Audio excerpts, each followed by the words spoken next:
So in this video, what we're going to see is kind of a better way with arrays.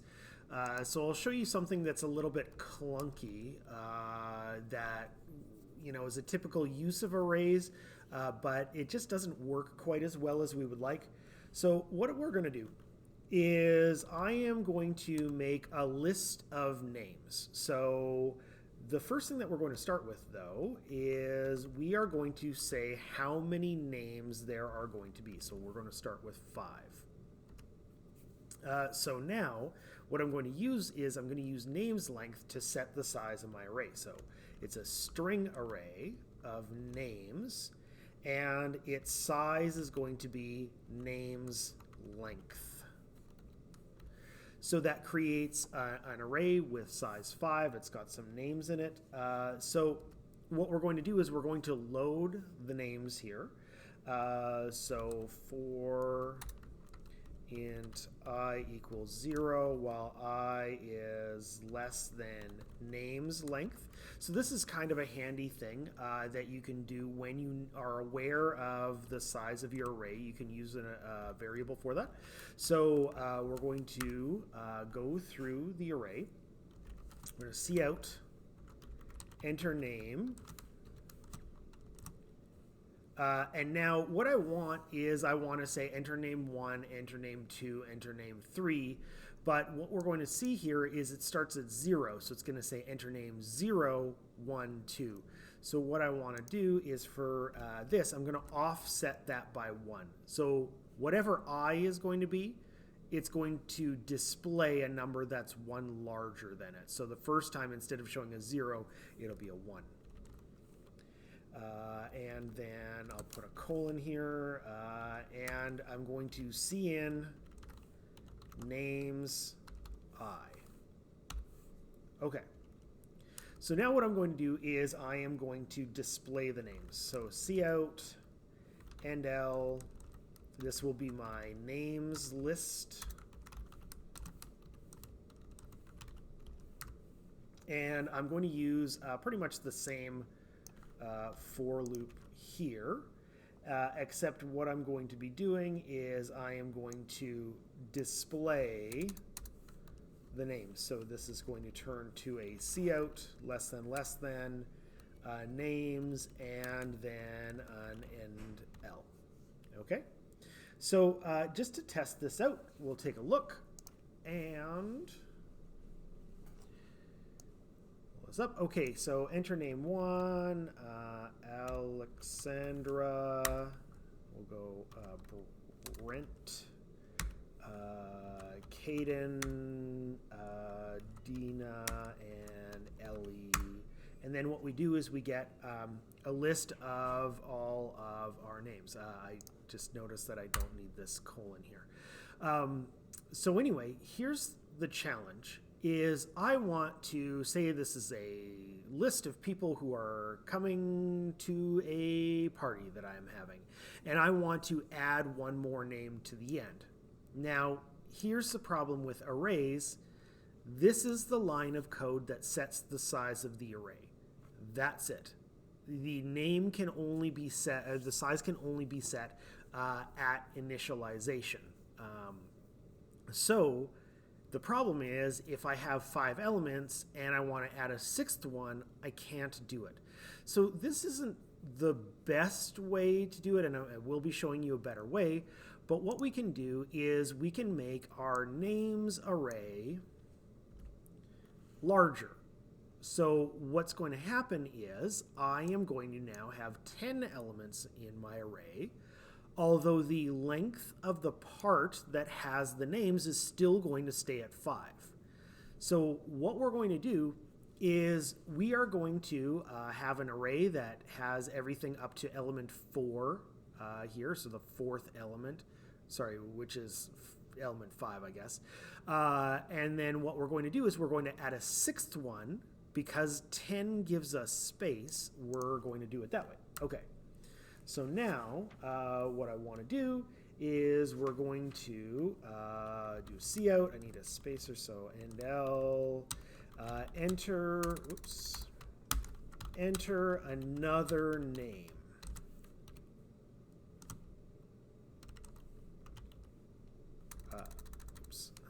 that there. Okay, and then what I'm going to do is I am going to cin names, and then the position that I want to see in is going to be whatever the last one is. So I can reference that with names length. So names length, we'll drop it in position 5. And then what I will have to do is I have to go names length plus plus. So I've added that into the next element. I have sort of shifted over, like if you want to think of this as like the upper limit of how many elements I actually have in that array, despite that it has space for 10. And then what I can do is I can repeat this step. And this will be the new names length, names list. So names length has actually grown by 1. So it will know that it will be putting that in. So I'm going to run this again. Enter name 1, Alexandra, Brent, Caden, Dina, Ellie. Now, I have my names list. I want to enter another name, so I'm going to put in Fenton. And now it gets displayed as the last element because the amount of names that I have has actually increased. Okay, so here's the problem. What if I want to enter X new names? So I want to prompt the user for how many names that they want to enter, and I want to allow them to add that name, that amount of names. But the problem here is my size is limited to 10. Now every space that I give it makes the array larger. Should I put 1,000 elements? Well, 1,000 strings is all of a sudden taking up a lot of space. So there's a built-in sort of additional way of dealing with this, which is a new type of array. So this is a user-constructed one. So in order to put in all the code to work with this, they're called vectors. So it's a specialized type of array with a little bit of extra features. What we have to do is we have to insert the code that will allow us to work with them. So number sign include vector. So now that we've included that, we get all of the functions that have been created that work with vector. So it's pretty useful. So for this portion, we're going to have a couple extra elements. The first one is this to add. This is how many more names the user wants. We're going to have string name. So this is going to be an individual new name that the user is going to be entering. And now we're ready to declare our vector.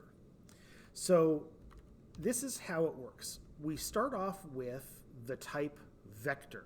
It's a fancy type. So we say what's in it with angle bracket, string, close angle bracket. Now what we have to do is we have to name it. So I'm going to call it, instead of names, we'll call it vec names, so we know that this is the vector version of it.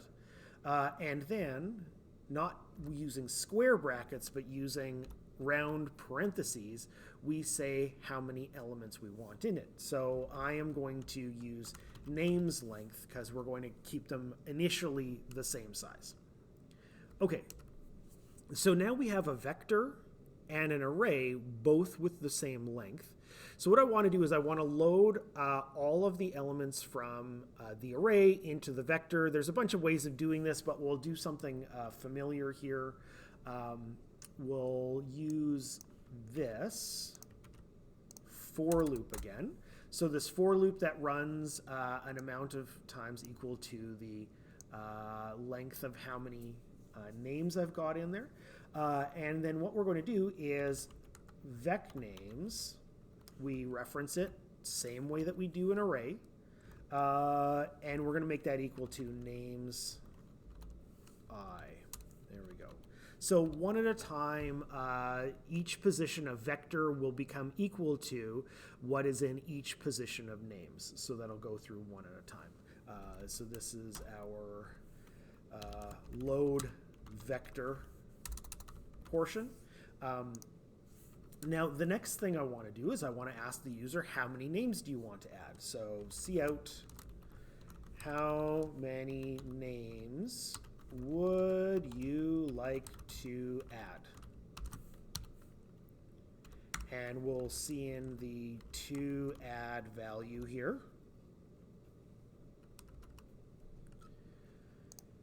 And now we're going to run a loop that will add that many names. So now this isn't going to be array counting, this is going to be regular number counting. So for int I equals 1, while I is less than or equal to add I plus plus. So what I'm going to do is I'm going to cout enter new name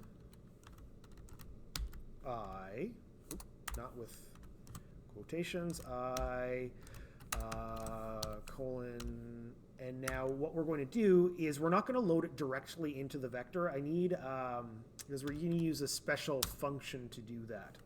So cin name, this is why we wanted an individual one, and now this is cool. All we have to do is if we want to add an element to the end of the vector, we name it. We put a period because we're going to use a built-in function that lives within every vector object. And we're going to use pushback. And then we're going to put the name on the end. So this adds the name to the end. So note that this is not putting it at the beginning, it's not putting it in the middle. Pushback always puts it at the end.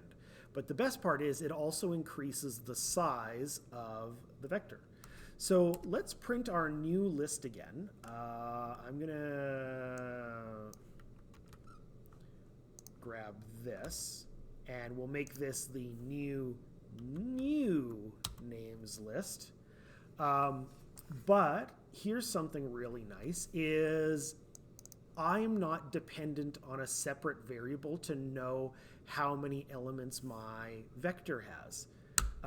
We can reference vecnames dot. So every time there's a dot, it'll activate a function that is built into the vector library, and we can use size. So size is an integer function that returns how many elements are inside the vector, which is super useful.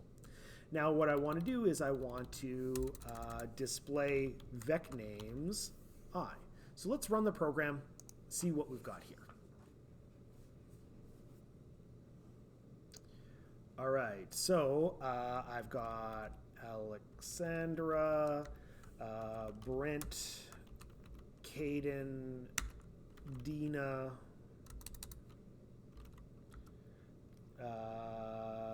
Ellie. Okay, now I want to add my fifth name here, Finton, just like I did before. I definitely misspelled Dina, but whatever. So now what we want to do is we want to add in 4 new names. So here's my loop where it's doing that. So enter new name 1, Gargamel, Hetty, Iris, and Jamie. There we go. So now what it does is it displays all of those names. So vectors are super useful, and we're going to see a whole bunch of other extra things that we can do with them that make it easier to resize them, change them, reference values in them, all kinds of cool stuff.